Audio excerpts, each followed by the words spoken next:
Rasulullah Shallallahu Alaihi Wasallam didatang oleh malaikat Jibril.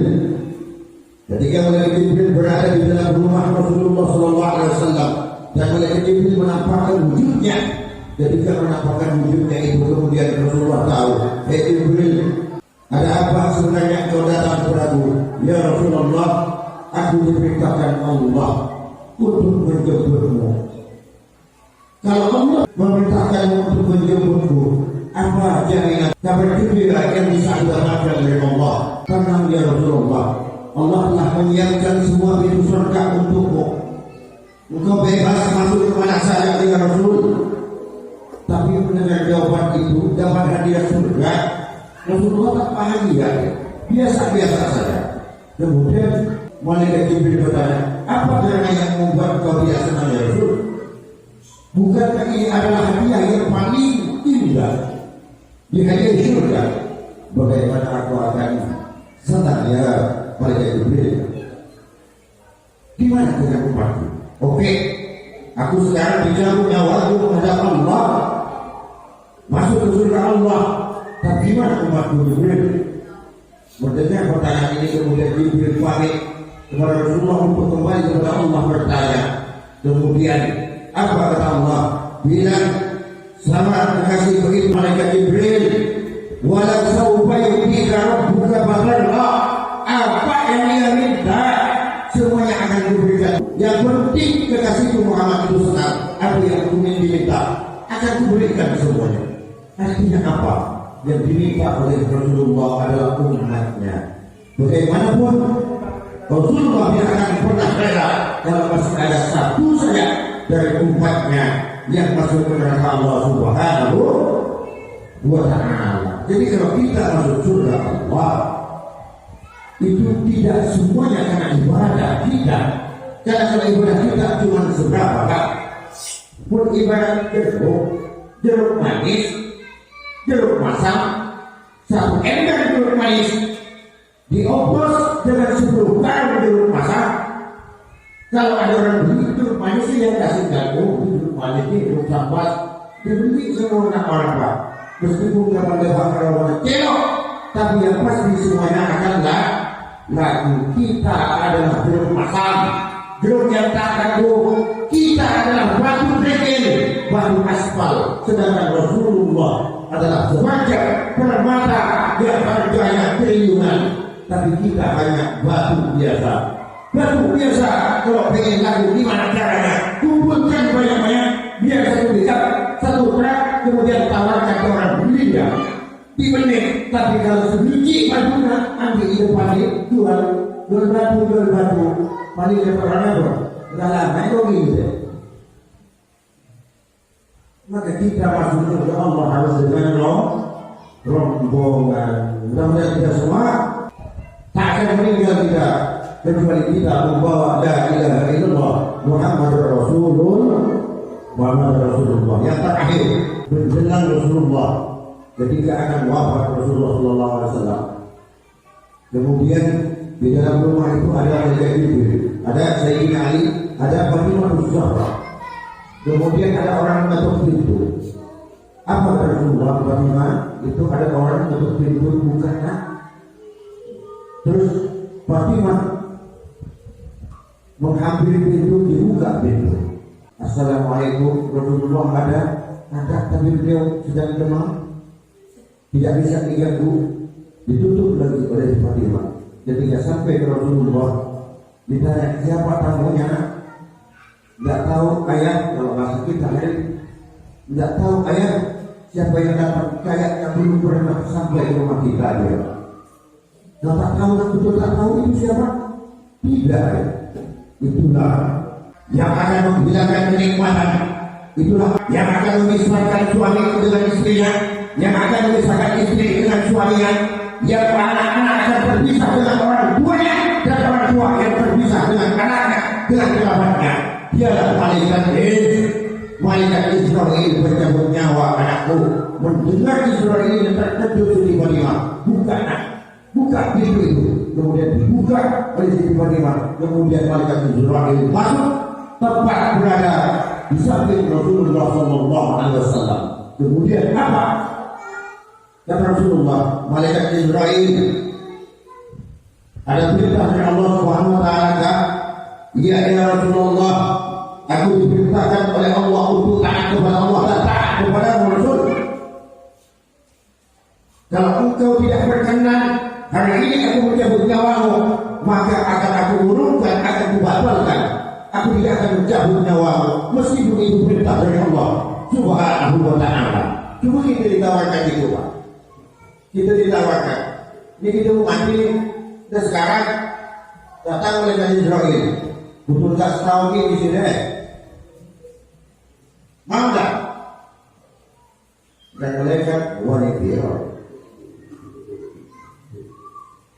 Rasulullah ditawarkan bersama malaikat Israel.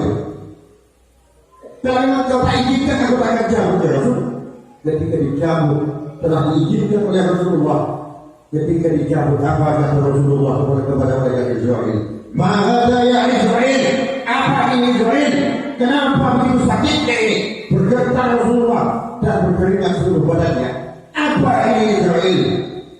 Inilah yang disebut sekaratul maut ya Rasulullah, kata malaikat Israel. Tapi kau ingatkan cabutan ini, jangan kau buat sakit seperti ini, kata Rasulullah. Rasul, ini sudah aku mengurangi 70 kali lipat ketika aku mencabut nyawamu ini. Padahal mencabut nyawa Rasulullah itu yang paling teringat di dalam kitab sejarah. Dikurangi dari 70 kali lipat. Dasarnya sakitnya ketika ditarik nyawa kita. Rasulullah masih tak mampu mendengar itu. Apa kata Rasulullah? Ya Israel, tolong sampaikan kepada Allah, satukan semua rasa sakit sakaratul maut ini, satukan kepadamu. Yang penting umatku ketika sakaratul maut, dia tidak merasa sakit seperti sebagaimana aku merasakan sakit hari ini. Itu orang sekarang itu tak enak. Maka tanda-tanda orang yang sekarang, orang tanda orang yang akan mati sakaratul maut, yang husnul khatimah dijelaskan di dalam kitab yang pertama, matanya tidak terbelah. Yang kedua, di keningnya ini ada keringat. Apa luar?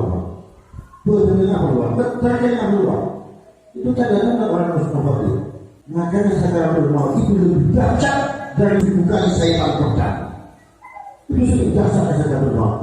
Nah, untuk meringankan sakaratul maut inilah maka kita banyak-banyak berselawat kepada Rasulullah. Menjelang ketika nyawa telah makin dicabut, makin naik oleh malaikat Israel, masih ada sayap-sayap dari Rasulullah. Kalimat yang diucapkan Rasulullah ada dua kalimat. Apa? As-salat, as-salat. Ini bahasanya. Kenapa? Karena di dalam riwayat Sayyidina Ali masih menempelkan kupingnya di dekat mulut Rasulullah karena saking liriknya apa yang telah diucapkan oleh Rasulullah SAW. Yang kedua adalah ittaqu bima malakat aymanukum. Takutlah kalian terhadap budak hamba sahaya kalian. Takutlah kalian kepada anak buah kalian. Kenapa dua kalimat ini? Satu riwayat mengatakan as-salat an-nisa, satu riwayat mengatakan as-salat bima malakat aymanukum. Kenapa? Anak buah pembantu perempuan yang disebut oleh Rasulullah. Kenapa? Karena dua orang ini yang banyak tertolimi ketika hidup di dunia.